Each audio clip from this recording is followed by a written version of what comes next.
welcome to another episode of the Destiny Truthcast. This is For Real episode number 64. I am Lost Souls and joined as always by my co-host RedWingGirl. How are you doing today, RedWingGirl? I'm doing very well, thank you for asking. How are you doing? I am doing well. It's we both had interesting weeks and lots of travel, and you at the beach and me in your home territory there. And we have a lot that we can talk about today, including your adventures with a new 4K TV. Oh God, I don't know if I want to talk about it. Well, you hopefully are up and running for real now after one wasn't working properly and you had to go through taking it back and getting a replacement. So hopefully that is all straightened out for you. Yeah, I'm hoping.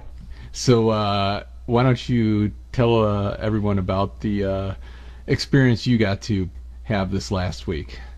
Well, my experience was pretty boring. I went to Florida to go visit my parents, and so that was fun. Got to spend time on the beach, did a lot of walking, ate a lot of halfway decent food. Wasn't really all that great, actually. I don't know, Florida's not so good.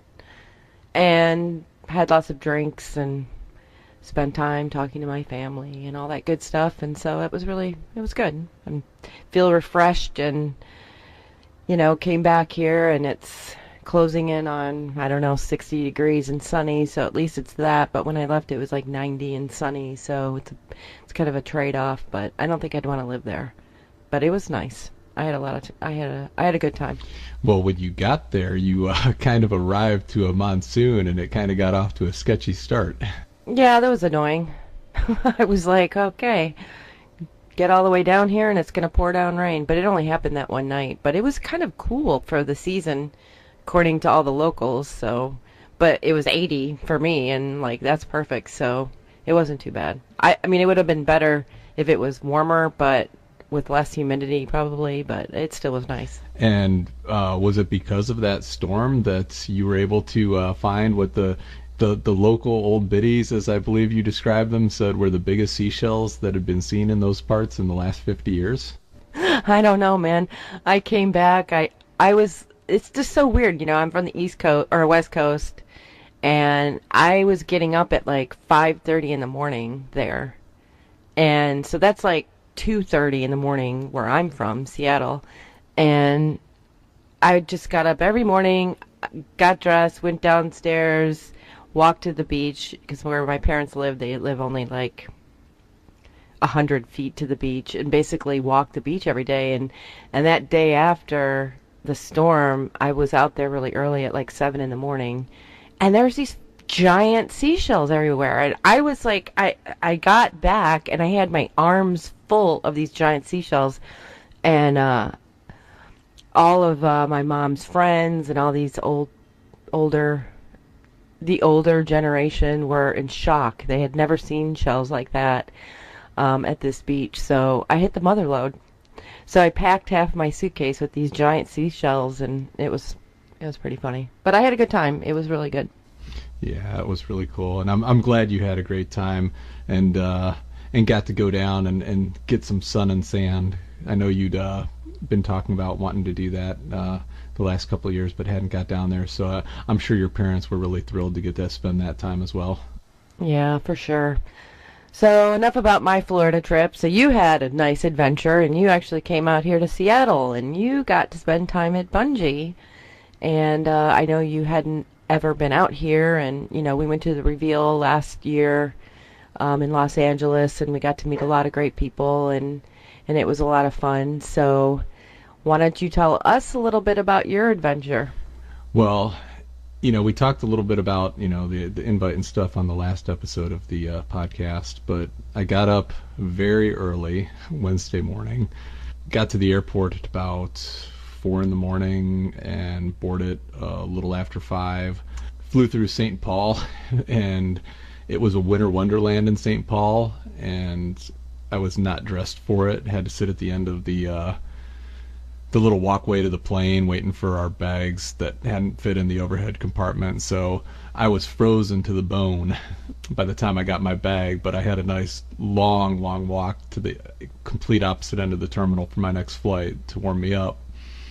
But yeah, flew in, got into Seattle, and just being out there and just cannot even explain or properly describe how beautiful it is.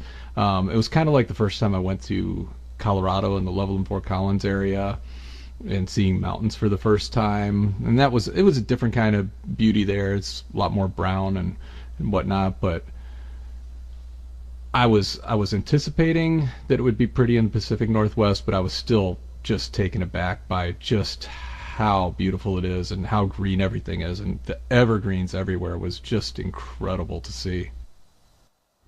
Well, yeah, they don't call it the Emerald State for nothing. And from there I made my way to the hotel and went to check in.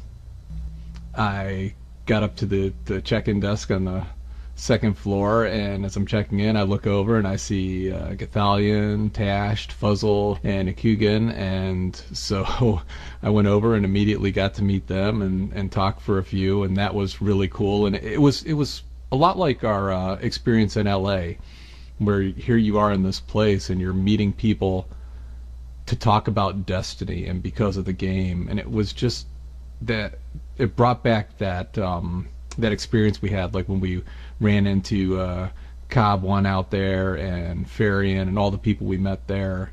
And so I talked with them for a few. I went up to my room, got all my stuff dropped off there, and went back down. And as I get back down to the second floor, the elevator doors open up, and I go to walk out and literally almost bump into Matt, Mylan Games, walking onto the elevator, and I'm like, oh my god, and he's like, oh my god. and so I ended up riding up with him as he took his stuff up to his room, and we were talking, and that was really cool. It was such a neat experience. Well, that's good. At least you got there early enough where you could get settled in and before all the, stuff started. Yeah. So then I ended up waiting for Matt to come back down, and we went and had lunch just at a little place right across the street out in front of where Bungie is. And then we went and met up with that other group who were at another restaurant and kind of sat with them for a while before all going back to the hotel. And there's a bar lounge area there in the welcome area, and we just kind of all gathered there, and they had like a outdoor patio with fireplaces and stuff, and yeah, just sat there and waited as people arrived and talked to them. Finally got to meet Cammy Cakes, and he was really cool. I had a lot of neat talks with him going in, because I wasn't really familiar with him before a couple weeks ago, and he's a really cool dude, and it was really cool getting to spend time talking to him and getting to know him. And yeah, just all these people that you're familiar with and you see throughout YouTube and streaming, and seeing them all show up and talk to them, Lupo and Snaps and everyone else that was there. And then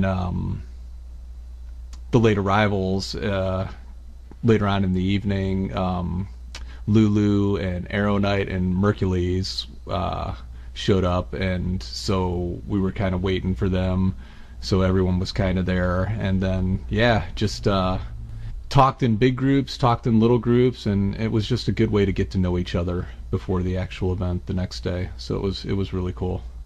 So how was the first day? I know you're under an NDA, and there's things that you've seen that you can never talk about, and then I know there are things that you'll be allowed to talk about. So what are those things, and why don't you start out with a couple of things to talk about, and so that we can kind of discuss them. Well, just to give an overview, we had breakfast the next morning. We all met up, went over to the studio, and they have the little conference theater room there at Bungie, and it became immediately evident at the number of people that were selected to go, because that was basically how many people could fit comfortably in there. And so we had a session all together with Deej doing an introduction, telling us what they hoped for the summit and the general overview of what we'd be doing. And then we spent some time talking with some of the developers themselves about upcoming content. And then the rest of the day we were split into two groups. We had different colored lanyards, purple, gray, blue, and black. The purple and gray stayed in that theater, which I was part of that group. The blue and the black went to another room. And one group would be with a set of developers talking about things. We would be with another set of developers, and then the developers would switch rooms so we could talk to, so they could talk to each group, and in just a more intimate setting, so more people would have a chance to talk. And so that was the format for the second day as well, but it was kind of reversed, where at the end of the day we were all together in one room again. In between those sessions, we were able to, like on breaks and lunch break, mingle with developers and really have intimate one-on-one discussions with them about aspects of the game and questions and things we had talked about, things that we wanted to talk about. I got to speak with a lot of really cool people. I got to finally talk with Lars somewhat about just the team sizes and the 6v6, the 3-4-6 and whatnot. I got to speak with Christopher Barrett along with Mylan Games, Mercules, and Arrow Knight, talking a little bit about the story and lore, which the next day they had an actual session that Mylan has put up a post on Reddit about entailing that. So it was things like that, and it was really cool. And then that night of the first day, we all went to the lounge there in the hotel with the developers and just hung out for hours that night, and people could again mingle and talk to each other or with developers at their leisure. And there were bigger groups, smaller groups, and it was really cool. Like it was really unexpected. I had hoped everything I hoped that it would be, it kind of was, but it ended up still being like way more. Like I had hoped that there would be chances to talk to people, but I was like still surprised at the level of interaction that we were able to have with so many people, and the amount of people that I got to really spend not just 30 seconds, but a few minutes to a few hours talking about things was really cool.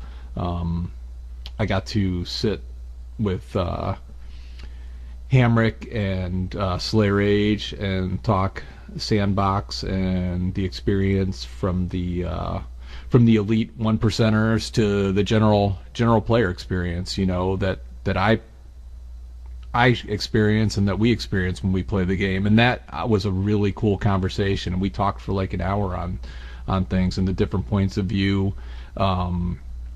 Then Slayer Age moved on to talk with someone else, and Merc came over at one point, and Akugan, and Lupa was there for a little bit, and I ended up talking with Hammy for a couple hours, and it was cool. And then I saw Wisniewski and went over and was able to talk to him, and that was like one of the most unexpected highlights for me. And I was just shocked at like how similar our thoughts on the game have been from D1 on, and just things we like about aspects of the game.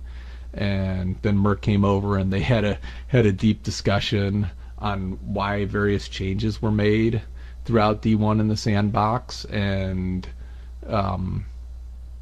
Wisniewski sat and he explained them all and gave the reasonings. Well, this is why we did this, and this is what we were trying to accomplish with that. And he said he's proud of every single balance patch he put out, and felt they all were special in their own way and how they worked. And yeah, I mean, it was cool. And these people really care about the game, they care about the community, they care about our feedback.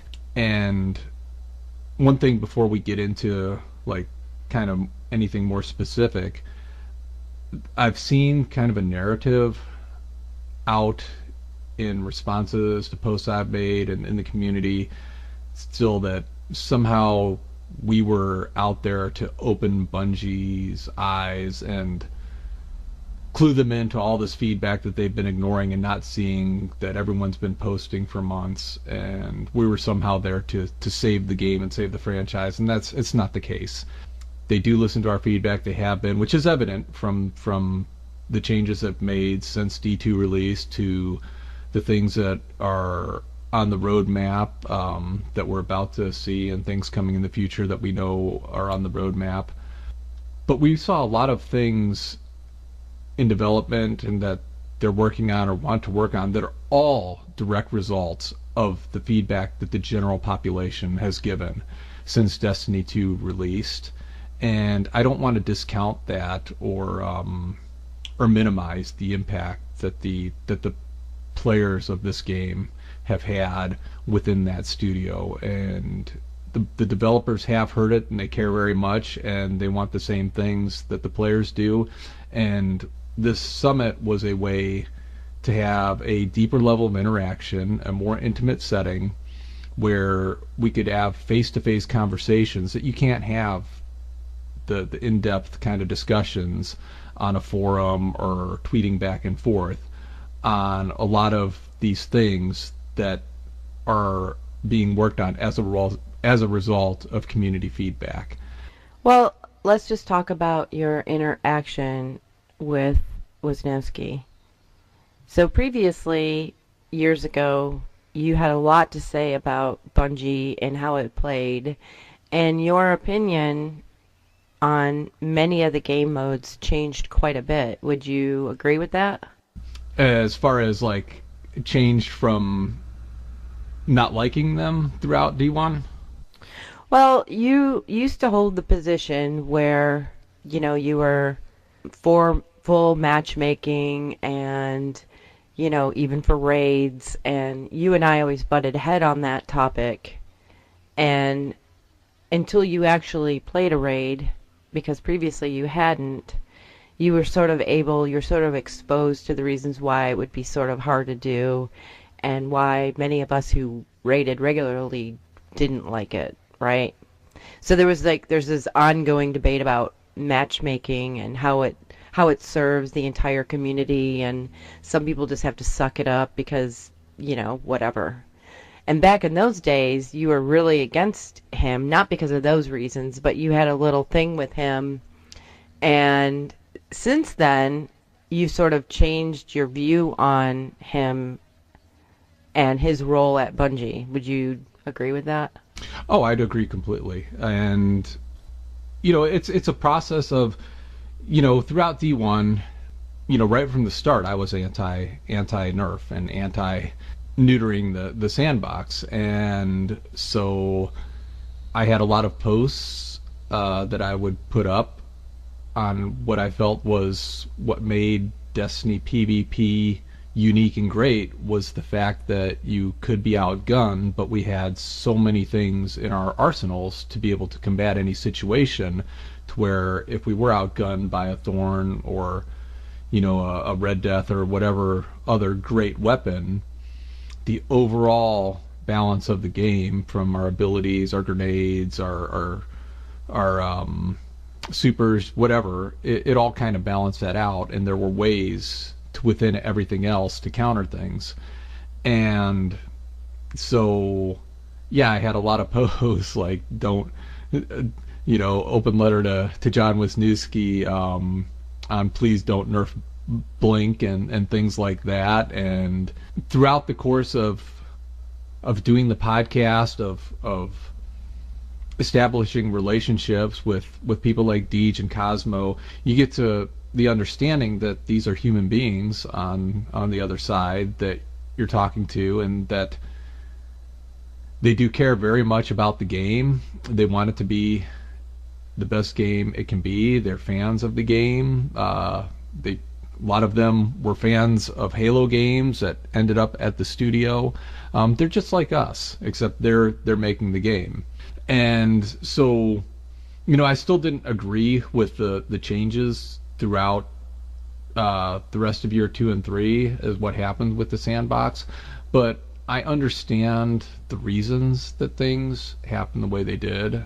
I understand the things that were in Destiny 1, from specials in the primary slot to weapons that regen ammo, things that broke the balance of the game the further it went, and once things like trials were implemented into the game. And I know we had discussions of throughout D1 podcasts of just get rid of trials, but a lot of people love trials, and it's not really an option. That's not really a fair thing to say. It's how to make the game work within a context for everyone. And that's what they were trying to do with D2. They did a lot of things and made a lot of changes within D2 that they thought were going to be for the better of the game. And they understand that they made mistakes, and they straight up told us they're in those rooms that they fucked up on things, and they understand that. And so they're trying to move forward. And so sitting there, going back to Noose and talking with him and Mercules was really grilling him about a lot of those same things that I used to post about. And it was really interesting for me because, hearing Noose, calmly explain, this is the reason for this and this, and you're like, oh yeah, that makes sense, and you hear that perspective, and, the things that he was trying to do, just getting a deeper understanding of it, and at the end of the day, Mercules, told him, well, you guys need to not, you're communicating now, and you've been communicating, but you need to keep that up, and this needs to not just be, through now and then 6 months from now. And he said, that's why we're here, to establish this relationship between the developers and the community, where if you feel that we're not communicating enough, then reach out to us and say, hey, what about this? So hopefully it's a situation going forward where there's, between the developers and the community, there's a lot less talking at each other and more talking to each other. Right. Well, I think it's important that he actually laid it out and explained it in a way that people could walk away, whether they agreed with it or not, but at least they could understand why certain things are the way they are. And I think that's where a lot of the frustration and exasperation, really, that a lot of, at least the people that we communicate with on BNet come from. And I know that's everywhere, but most people feel like, we keep saying this and you guys are doing something completely different. We never asked for this, blah, blah, blah. Well, instead of it just going on and on and on, what would have been nice is if the developers had done some Twitch streams early on and said, okay, this is why we did it this way, and this was a direct result from the feedback that we decided would be the best way to go forward with it, or whatever. But the problem was, at the time, and up until you guys went to this summit and you only had this discussion with them, is the community still feels the same way, right? So you're under an NDA, you can't really talk about what was talked about, so that just heightens the skepticism. And for many people, it's just not going to be enough. And I don't know how you overcome that as a company other than having those open discussions through Q&A online through a Twitch stream, which I understand they're doing tomorrow. So maybe that will help. But you kind of follow where I'm going, right? It's like, great, yeah. You 42 people, got to hear some inside information, but the rest of us are still like, no, we didn't hear it. Yeah, well, let me expand on that, and that is something that also was in that conversation, and something Mercules was bringing up to Noose was what you said exactly, that it's one thing to tell us what changes are coming, but yeah, give us more of that why, not just the what. And Wisniewski understood that and acknowledged that, and I think that's, again, part of the give and take and the benefit of being there face to face and having these conversations. And I should have expounded on that when I was saying it before, but yeah, that's something that was definitely talked about and discussed within that, is how different it made the situation to be able to hear, deeper reasons as to why. And I think that it's a tough situation, I think, in a lot of cases for Bungie, because a lot of things, they can only tell us so much in the moment, and there's things that could change, things that might not work, and might have to be changed after. I mean, it's a lot of moving parts. It's a big company, but they're trying to get better at that, and the communication is a huge aspect of that. I think that this summit was a large part of showing their intentions on that front, and I think we've seen it with the stream they did with the Bungie bounty just before, well, actually the day I got the invite, and all the questions that they took, and asking questions that people were like, oh wow, did they really just ask that to the developers, and them having to answer these things on the spot that were really like, they weren't cherry picked or powder puff questions. They were legit questions that people wanted answers to. And so hopefully that's just, it's a process that builds and continues to improve and get better. Right, but I'm talking about standard questions. Like, we were always, when we were at the premiere, we were like, well, the 4v4 thing for PvP might be the best way to run the mode, but then you've failed to understand the impact that it's going to have on the people that have been playing in teams of 6, and the carryovers from PvE and raids and things of this nature. And they came out originally, I think, with saying it was the maps, and the maps wouldn't support it, whatever. And then, of course, we saw maps that were brought in from D1 that we played that were the same size, and so then everybody questioned it. But really what it comes down to is Bungie themselves saying, well, we could do 6v6, but this is why we're not, and here are all the technical aspects. And there are some gamers out there that will argue, well, Fortnite has 100 people on the ground, and they're able to manage doing things like that. And so I think for Bungie, those are the kinds of simplistic questions that require sort of a complex response that people can wrap their heads around.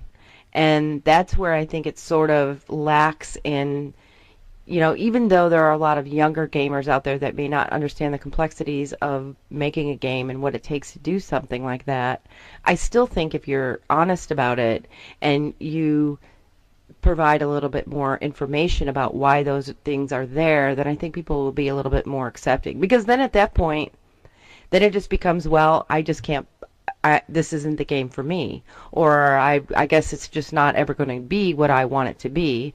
But at least you understand it, and you don't walk away saying Bungie doesn't know what the hell they're doing, because that's really the easy way out. And what a lot of, what we see on BNet are people are just like, oh, these people don't know what they're doing. They should just stop making games or give Destiny to another game maker and let them take over and do it, because of course they'll do it better, kind of bullshit. And I think for Bungie, it has to be different. It has to be, well, these are the reasons why it's done this way and why you're able to do certain things smoothly as opposed to, other methods. And that's where I think it would benefit everybody, is if they were just a little bit more transparent in the process. Even if it's super technical, I think it's more meaningful. Yeah, but I think that they have also at the same time put out a lot of that information in various sources that people just haven't taken time to find, and I understand that because it can be so variously disseminated on different outlets. But to the 4v4, Lars told us when we did talk to him after that they felt it was going to be the best Destiny PvP experience. And there were a lot of reasons for that. From, you look at what they did with the game modes and just trying to make it the cleanest connection, because everyone was so pissed about lag and everything else in D1, and just a lot of things that went into it, and they thought that the trade-off for the play was going to be worth the social hit, and they got it wrong, and they understand that they missed on that, when we've seen sixes come back and they see the success that it's been, and how much people love it. And I can't tell you the things that we do, the things that they said about things, but I can tell you that questions were asked of them, or opinions given to them of what the core Destiny experience is for us as players, and the things that we feel should be staples of the game. And there were people, attendees, talking about the experience of Rumble and Clash and Control. Those were the essence of what Destiny PvP was. And so that's something that the devs were very interested in hearing our thoughts on what it was to us. So again, I understand with the transparency, and there's just no going backwards at this point to why things have happened, but there's the future and where we go forward, and I think that's what this is and was about. And again, there are a lot of positive things that are being worked on, that are a result of player input. And there are a lot of things that players want Destiny to be, that had D1 just gone on and there'd been no reset with D2, that it never could have been. I mean, people want this, say they want this Destiny 1, year one PvP experience back. That could never exist in what was Destiny 1. There's a reason that everything went sideways and backwards with balancing and tuning. It was just because how the game was made, that there were just too many things that broke it for that experience to ever come back. And who knows if something like that will within D2, but the fact is that there is a ceiling to build up to in D2 that didn't exist in D1. So, and there are a lot of good things in D2 that kind of get ignored as well. D1 was a very punishing game for the casual player, and the players that couldn't go and run raids every week or log in 24/7 365. You kind of felt like you had to do that to keep up in D1. D2, it's a game where you can have a life, and you can have kids, or you can have a job, school, whatever. You can play other games, and you can still feel like you can log in for the faction rallies, or for Iron Banner, or for whatever, and still experience the full game. But admittedly, D2 went too far in that direction. And so now it's trying to figure out, how to bring that back, that end game and that prolonged experience for the players that are more into the grind, who are logging on, 7 days a week looking for something meaningful to do. And so it's a balancing act, but a lot of the things that were done in D2, in my opinion, were not bad things, because they drastically improved the experience for a large part of the player base that also are probably people that aren't on forums and invested to the point where they're giving feedback, all the time. So, it's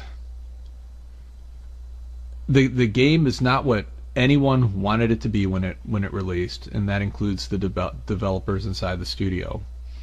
And it is improving, and it is going to get significantly better. And so, it's, I know players can be skeptical, they can have their doubts, and that's fine as well. Wait and let Bungie show what they're going to do. And if it looks like something that you can get on board with, give it a try. And if you don't like it, then let them know, But I don't know. I just, that's where I'm at with it.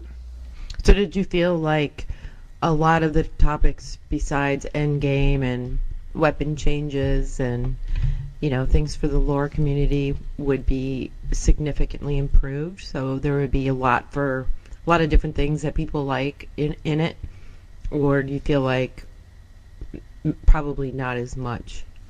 Well, I don't know that, we've seen enough of anything to really give full opinions on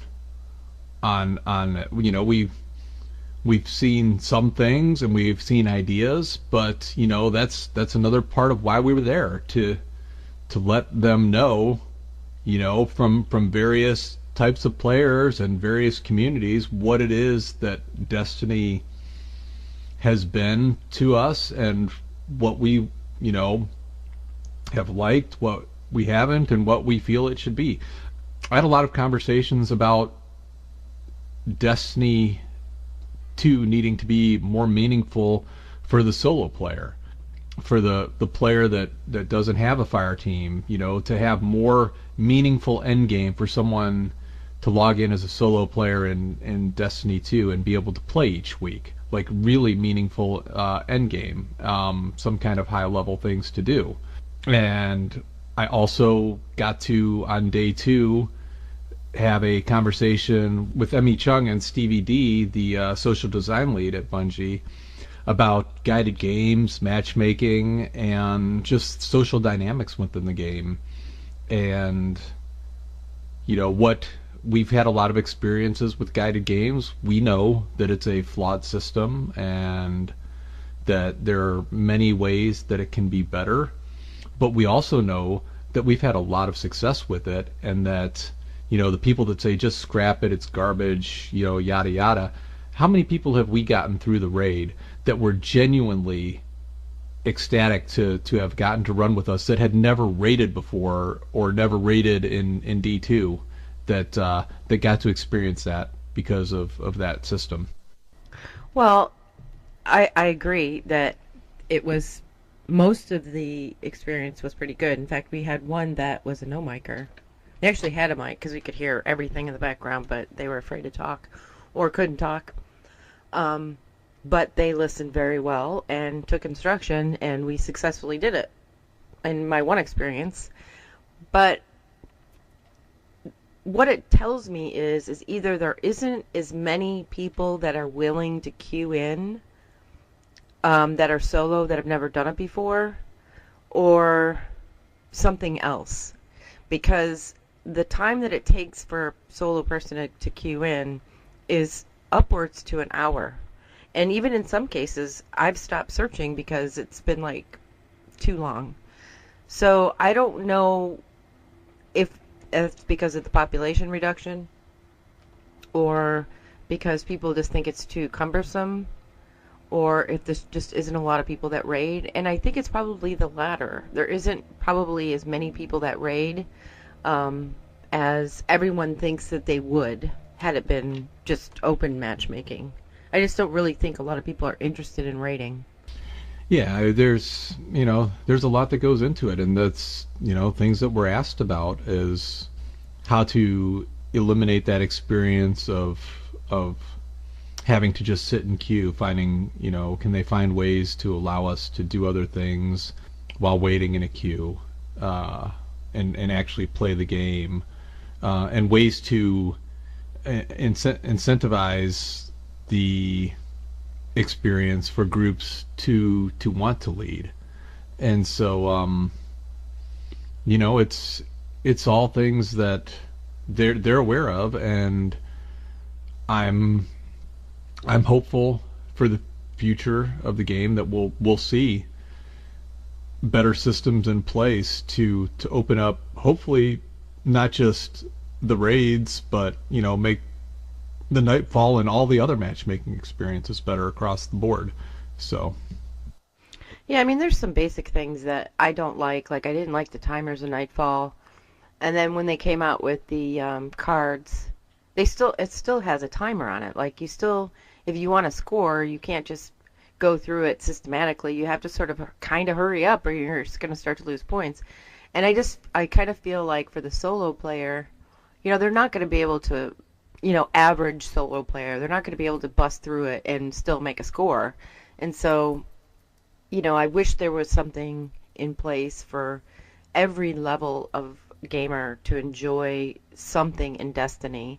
And I don't know if that's whether you set your light level, or I really wouldn't have any idea how they would do it. But I'm like with you, I wish there was other ways that you could sort of play the game and get to end game content without being penalized. Because if you do that, you're really, especially like a Nightfall where it's played out for 3 people, you really, you're not going to be able to successfully be able to do it like you would be in the old days where you could queue into a Nightfall as a solo player, and it may take you a couple hours, but at least you got to the end, and if you were careful about it.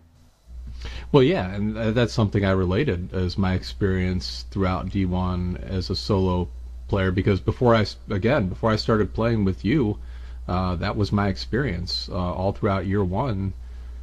I was a solo player, and the Nightfall was my end game. And because of the way it was set up, it was meaningful end game in year 1, and I felt like that I had like something meaningful to really do every week. It's the first thing I did on all 3 characters every reset, and like you said, it could take a couple hours, but I could do it, and I felt rewarded doing it, and that I really progressed. And it seemed like it was built for that because it also scaled. It was, the more players you had in the Nightfalls in year 1, the more difficult it got. So it was scaled to allow a solo player to have a chance without being so punishing that it was impossible. And so yeah, that's the experience that I think Destiny needs, more things like that for the players that, for whatever reason, because some people just have social anxiety disorder or whatever. They're not good around other people, and Well, it's not they even that want to though. log in and I mean, there's a lot. I have to say for Destiny 2, I actually enjoy playing solo Destiny 2 more than I actually like playing with people, because I feel like for the solo player in Destiny 2, there's way more to do, like the day-to-day stuff, because there's all the different events, and then there's the milestones, and yeah, I for would agree me, with I that. always felt like it's better focused on the solo player. But then after you've done all that, then there really isn't any end game stuff. And so I think that's where they sort of fell short. So it'll be interesting to see, how they address, like even like in PvP, like game modes. Like, I wish you could just pick the kind of game modes that you want as opposed to having this rotating, game every time. I don't know if they'll ever change that, but I hope they do. Yeah, that was something that was heavily addressed by the attendees, was that setup, and that's something that was communicated to them, that we very much like the system being able to choose our game modes, which goes back to what I was saying before, about players telling them what they felt, the pillars were, with the rumble, the clash, and the control, as modes that we wish we could solo queue for every week, because that to us was what Destiny was about. Yeah, and I'm sure it's going to be more of a private match situation, but I would love to just jump in with 6 people into Rumble and play against my friends. Like, now if you do Rumble, you have to solo go in solo with a bunch of randoms, and I would love to be able to just go in and kick your ass like I used to, but they just don't have that option anymore. So overall, it kind of sounds like you got a lot of information that you can't really go into detail about, which I understand, and you feel that the interaction between everyone there and the developers was positive because they were open to your feedback and criticism, and they also provided you with some lengthy details of why certain things are, and that's a good place to be. I mean, I kind of feel like Bungie kind of put themselves out there just by doing this to begin with, and I'm sure they have all kinds of things in the back of their heads that they want to change that they haven't told you guys about, and whatever and whatnot. But hopefully, in from my perspective, I hope that they sort of transition that sort of forum summit thing into more of a public thing with Twitch, and having some developers sort of talk more in length about things that people can more people can hear, because I think that's really what needs to happen with a lot of people. Whatever ways they can do to make the interaction deeper and better, and to humanize both the community and the developers for each other, it's a positive thing. I think this was a positive step, and I hope there are more in the future. All right, so the community and myself want to know all the things that you saw, so spill the beans. So we have a new mode, escalation protocol, that we have footage for, and hopefully I'll be able to do a YouTube video of this, and people will be able to be watching this as we talk. And one of the things that you, I know, have really been hoping for in D2 and were disappointed it didn't release with was a horde mode. All right, so let's hear it. How is it? What do you do? It takes place on Mars, and it reminds me kind of like the Archon Forge, as far as the enemies hoarding, but it's not in an arena. It's actually like out in the world, and if you clear a wave, at the end of a wave, a boss spawns. If you're able to kill the boss before timer goes off, then you get to wave 2. And if you can do that and clear that boss before the timer, wave 3. There are 7 waves total. We were able to get to wave 3 in our play test. It was not easy. It's going to take coordination, and there's a new like power up. Like we had the axes in the Archon Forge. Now we have these tridents, flaming tridents, that you can spawn and use. There are public events going on in the zones that give tokens to be able to spawn these, that you can do between waves. So yeah, it was intense. It was very intense, and it looked like something that will be a real challenge to get through 7 waves, particularly initially. So, well, I hope that they address the fact that, like with Archon Forge, if you didn't have one of those key things, you couldn't play it. And that was annoying to me. Like, you could go to an event and you'd have to kill like a bunch of stuff, and then one may randomly drop, and one was legendary and blue and white, and that was like the level of bossiness that you got out of the Archon Forge. So I hope it's not going to be like you got to like try to hope that a token drops to get one of these things to go, because that was really frustrating for me.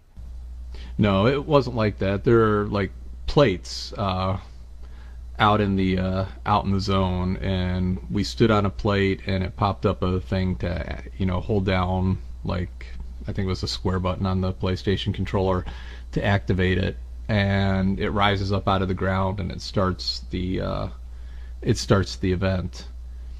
And it had a lot of elements of like cool things that we've seen. Like there were parts of it that reminded me of the bridge at Crota, the reworked bridge, that were really cool. There were parts of it that reminded me of that were like the public events, like the high public event on the rig, I believe, on Titan.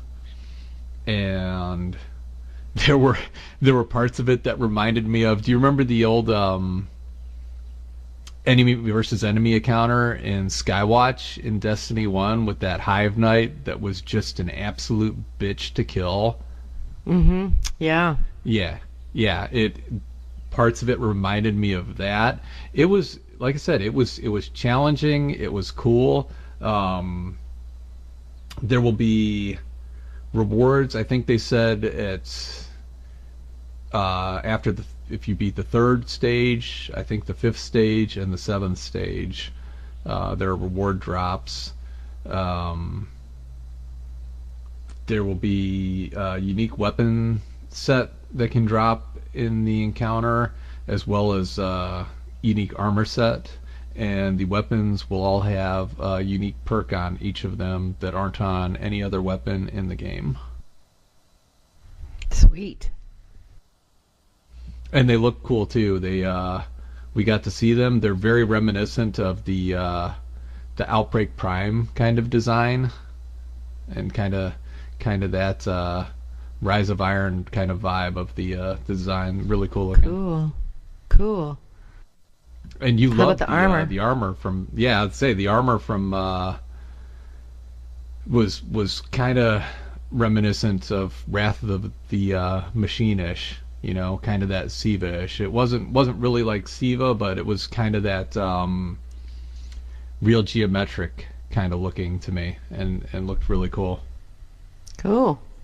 Awesome. I love my armor. Yeah, and so what else? Yeah, I think that is, I think that's going to be a huge addition, because, it's, how many hours did we spend in the Archon Forge? And that was just, it was cool, but it was kind of cheesy and easy, and we just kind of would mindlessly run it. But I mean, that was something that we had just so much fun doing, wasn't it? Yeah, hours and hours, and that was just to get the armor set and the gun, that Saladin Vigil, I think, that fusion rifle. That was to me worth it. Yeah, so I think this is going to be really cool. How many could load in there? I think there can be 9 people in a zone, just like a kind of normal patrol zone area. So only 3 can be in a patrol? No, like everyone in the area can do. I mean, so it's a patrol, yeah. So it'll be 3-person patrols, which I'm sure that we're gonna be cheesing 5 or 6 into a zone, like See, that's a bunch of shit. They need to give us 6 people. That's something that I did bring up with developers as well, where I was there, and hopefully in the future of the game, that's something we do see, because I did explicitly have conversations where I told developers of our experience, and how we would cheese 6 into the Court of Oryx, cheese 6 into the Archon Forge, how we cheese 6 onto IO to level up in D2, and how it enhanced the experience being able to do that. And I threw out things I've thought about as workarounds, like letting us load in as 6 somehow, but still be in our own 3-person fire teams, but still be able to load into a zone with our friends in another 3-person fire team. So this is things that I was definitely planting those seeds on. So, but for now, it's something that players, I think, have really wanted, and I think that it takes the best parts of a lot of previous things we've seen and put it into this mode where I thought just in the limited time playing it, we played it for probably about an hour or so, that it was the deepest and most well done of the arenas yet. So I'm really excited for it, and I can't wait for you to get to play it and our friends to get in there and get to experience it and see how it works. Cool. So what else? We got to play a little bit of PvP with the new ranking system. Didn't really see too much of how that's going to work, but we did have a PvP session where we played 2 games of quick play and 2 games of competitive play, and the first couple matches were on existing maps, and I was teamed up with Swain Stash. He was sitting next to me on my fire team, so that was really cool because I had a lot of talks with him going in, and he's someone that I always wanted to kind of meet and talk Destiny with. I didn't get to talk to him enough when I was out there. He didn't get in until the end of the first night. Got to say hey to him when he got to the hotel right before I went up for the night, but that was really cool to be sitting next to Swain and playing on a fire team with him. And we were going up on the other team against Snaps and Ikugan and some others on the other team, so that was fun. And the last match we played 6 rounds competitive on one of the new maps, and it was awesome. It was probably the best. It might have been the best Destiny PvP map I've ever played, D1 or D2. I was that impressed with it. Wow, that's cool. Yeah, and one of the things that I've talked about, another thing with the developers had been map design, and how I've always felt like Destiny needed to use elevation more and verticality in maps, because we have these jump abilities and these awesome boosts and glides, but the ceilings on all these maps are capped at like 20 feet, and then you're hitting a 3-2-1 countdown if you go up too high.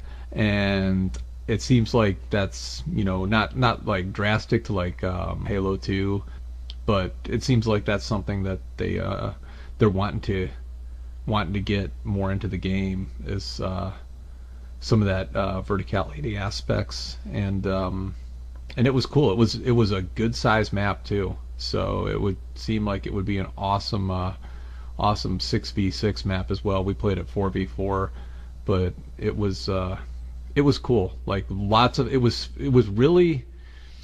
I don't want to. I'm not to spoil it for anyone, but it was really unlike like the maps that are in Destiny 2 right now. There were a lot of ways you could approach and flank and move around, that it wasn't like that feeling in D2 where you feel like you're funneled like down like specific corridors the whole time into specific areas. It seemed like there was a lot more openness to the play, that reminded me of like some D1 maps at their best. So I'm excited for that too. Oh, cool. I know, I hate a lot of those maps that we play on now. It's like you're always hitting a wall, there's always a corner, and it's just like, God, man, let me just get out into a open area. So yeah, beyond that, it was just it was a good time, and I think that it was the perfect length of time. At the end of the second day, the final like hour and a half, 2 hours, everyone was back together in one room. I should say that anyone that hasn't seen it, before the final couple sessions, when I was able to at lunch go and meet with Emmy Chung and Steve and talk about guided games, matchmaking on the social aspects, Mylan Games, Mercules, and Arrow Knight were able to get together with Chris Barrett, and they went and had a session where they were able to talk with him and one of the story leads at Bungie for about an hour. And Mylan's got a really good post on that linked on Reddit, because he had a big questionnaire he had put out for people with like 5,000 responses going in, and how people felt about story lore and all that within the game. So they had a really productive conversation there. And from the little bit that I was in on the day before with that group, I'm really feel positive about the things that they were able to talk about and communicate the community feel about what they would like the game to be, as far as the story, the lore, the tone, and whatnot. And so, again, I recommend to everyone, go look up Mylan's post, and I'll try to link it. I've got it linked on a post up on BNet right now, so I'll try to link it with this post as well. But yeah, so then we had that final session where everyone came back together, and pretty much every major topic that is a concern within the community, or things about things we've seen from community feedback that that the developers have been working on or thinking about, like everything was discussed, where that final hour was just kind of about like little things, quality of life changes. And to me, that showed that it really was a very positive, well run, and just good experience. And so yeah, it was cool. So the most important thing that I was concerned about, the fact that they've broken up the game and it hasn't been a 10-year journey, was that addressed? That's something that when I was talking to Chris Barrett with Merc, Arrow, and Matt on day one, that was part of that discussion, that we felt that it really took away from the experience and the investment, and it really broke that the investment in the character and the gear and everything for you. So what did they say about it? It's something that they understand, and I can't tell you what they'll do going forward, but it's something that they understand, that it didn't go over well with a lot of people. Okay. So, you got anything else? I got some Blue Moon ice cream. No, I don't, but you did. I did, finally. Not fair. I keep waiting for a special package to show up at my door. A special. It wasn't it wasn't in Seattle. It was in Florida. I was in Florida. I know. I'm supposed to ship ice cream. They have refrigerated packages. You could have gotten like a 5-gallon thing of that and had them put it in some dry ice and ship it to my house for me. No, not doing it. I didn't even ship it to myself. Well, that was. Oh, but it was so good, though. Yeah. Oh man. Oh my God. Well, I hope you at least enjoyed a bite or two on my behalf, and just at least thought about me as you got to enjoy it and I didn't. That was awesome. I thoroughly enjoyed it. Well, I guess that'll probably do it for this episode number 64. When we're 64 of the Destiny Truthcast. And yeah, I'm glad again that you had a wonderful vacation. I'm sorry that we didn't get to meet up again and get to say hello in person, but hopefully in the future. And it was a good week for both of us regardless. So yeah, I'm glad that you got to go in. I mean, I know you've been wanting to come to Bungie and get the tour, and I'm glad that you're able to actually get there and meet everybody and see it. And it's a pretty cool building. It's got a lot of cool stuff in there, a lot of Halo stuff, and they have a really nice entire lower floor dedicated to all of their awards and figurines and everything else. It's a pretty cool place to see. Yeah, it was not what I pictured at all. Like, I always pictured the studio being kind of out in a secluded area in the suburbs, like kind of a building off surrounded by trees and, a parking lot and, a gate and yada yada. And it's not that at all. And I walked around it, like I drove to go looking for it, and my GPS had me going around this block like 3 times, and I'm like, what the hell? So I pulled over, and I'm like trying to, well, now it's over here. Well, shit. So finally I just found a garage, said the hell with it, and I went and parked in this garage and went walking, and then still, like, I'm like not finding, like, it's gotta be here, like it says it's right here, and I'm looking like for a building, like, and I mean, you know how off I was. It's kind of in the middle of a big complex building with other businesses and stuff, and I'm on the bottom floor, I'm on the top floor, I'm all around it and just can't figure it out. And finally, and you know how oblivious I am, and I probably walked past it 5 times and didn't see it. Finally, I see the Destiny logo on the wall, and I'm like, oh my god, it's right freaking here. Like, I'm literally right at the top of the stairs from it. So you would have laughed at me. Yeah, it's kind of tucked away, but then, like, the whole wall has Destiny on it. Like, you have to be blind as a bat. Yeah, it's hidden in plain sight. That's my excuse. Well, I guess we'll for real wrap it up, and thank you to everyone that is listening, and hopefully was able to convey a little bit of the experience to you. And yeah, I think, again, it was a good thing. I think that the future of the franchise is very bright. I'm as excited for the future of a Bungie game as I've ever been in my life. And call me a fanboy, whatever you want. But I really think that there's good things on the horizon, and I can't wait to see where the game goes in the future and the franchise. So until next week, everyone have a wonderful day and a wonderful week. All right, that's a wrap.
all sorts of strange hive bioenergy coming from your location, and that is never a good sign.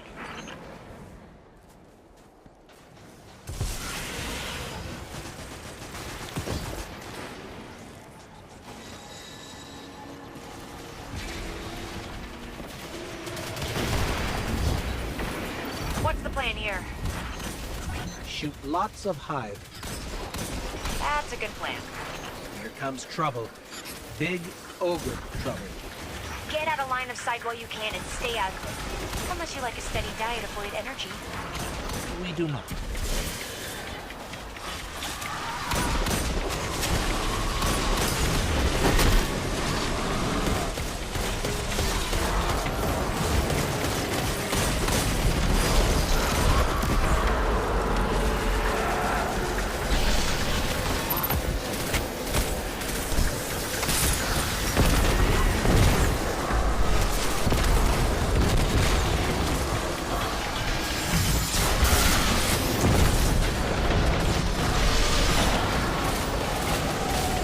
Portal destabilized. The Hive don't seem too happy about that. Are the hive ever happy? Their emotional spectrum is pretty limited.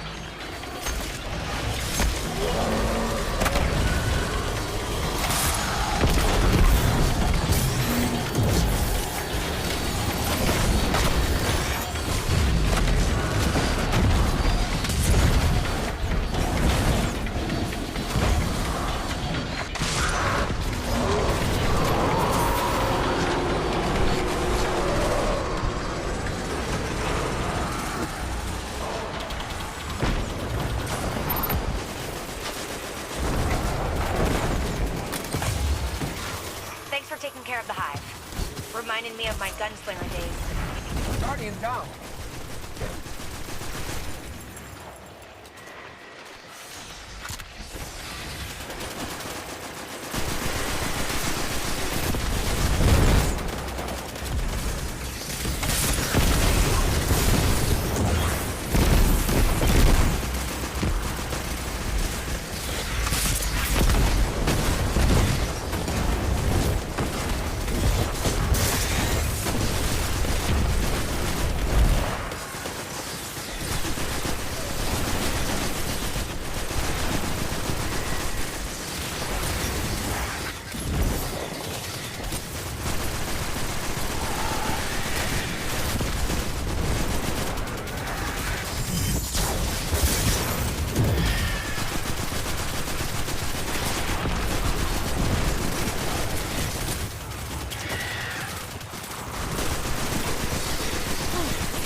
We've got knights inbound. Knights with cleavers. I don't need to tell you how much those things hurt. Keep your distance if you can.